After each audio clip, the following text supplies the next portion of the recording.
Every Who down in Whoville liked Christmas a lot. But the Grinch, who lives just north of Whoville, did not. The Grinch hated Christmas, the whole Christmas season. Now please don't ask why, no one quite knows the reason. It could be his head wasn't screwed on just right. It could be, perhaps, that his shoes were too tight. But I think the most likely reason of all may have been that his heart was 2 sizes too small. But, whatever the reason, his heart or his shoes, he stood there on Christmas Eve hating the Whos. They're hanging their stocking, he snarled with a sneer. Then tomorrow, Christmas is practically here. It's okay. Then he growled, his Grinch fingers nervously drumming. I must find a way to stop Christmas from coming. For tomorrow, he knew. Then all the Whos would sit down for the feast, and they'd feast, and they'd feast, and they'd feast, feast, feast, feast, feast. They would feast on Who pudding and rare Who roast beef, which was something the Grinch could not stand in the least. And then they'd do something he liked least of all. Every Who down in Whoville, the tall and the small, would stand close together, with Christmas bells ringing. They'd stand hand in hand, and the Whos would start singing. Jingle bells, jingle all the way. They'd sing, they'd sing, and they'd sing, sing, sing, sing. The more the Grinch thought of this Who Christmas sing, and the more the Grinch thought, I must stop this whole thing. Why, for 53 years I've put up with it now. I must stop Christmas from coming. But how?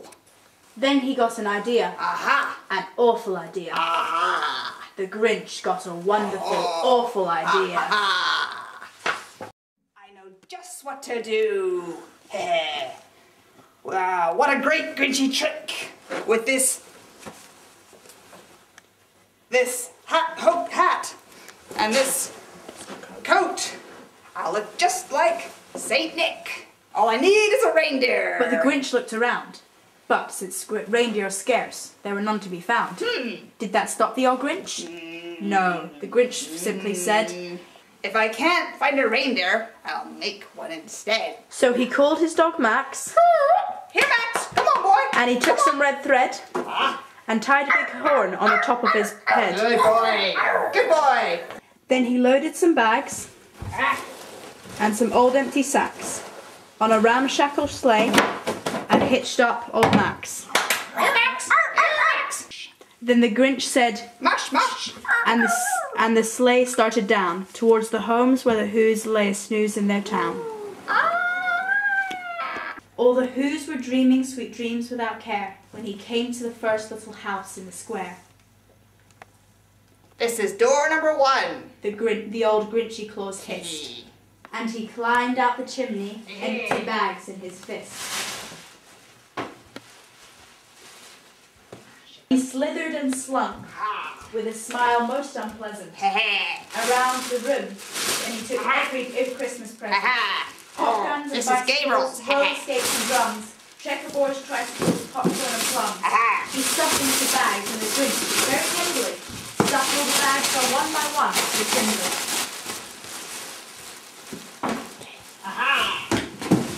It was 15:15 dawn, all the Whos still abed, all the Whos still asnooze when he packed up his sled. 3,000 feet up the side of Munch Crumpet, he rode with his load to the tip-top to dump it. Pooh-pooh to the Whos. He was grinchiously humming. They're finding out now. No Christmas is coming. They're just waking up. I know just what they'll do.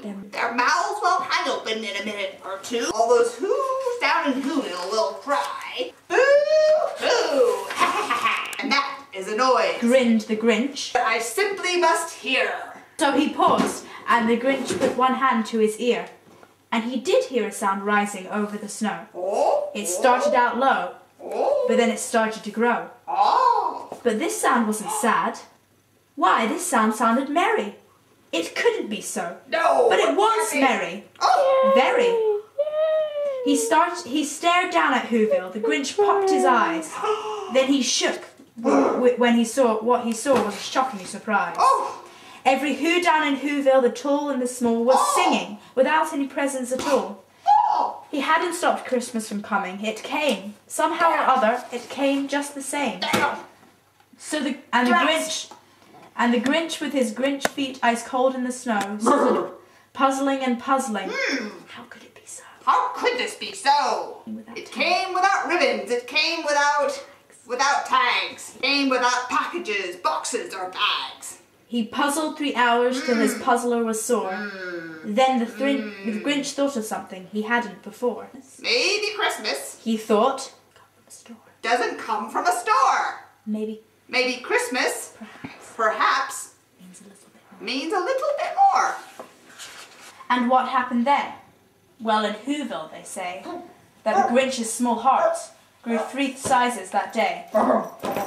And the minute his heart didn't feel quite so tight, he whizzed through the load in the bright morning lights. Ha ha!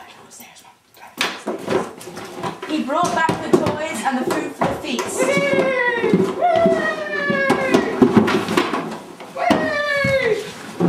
And he himself, the Grinch, carved the roast beef. This looks delicious. Anybody?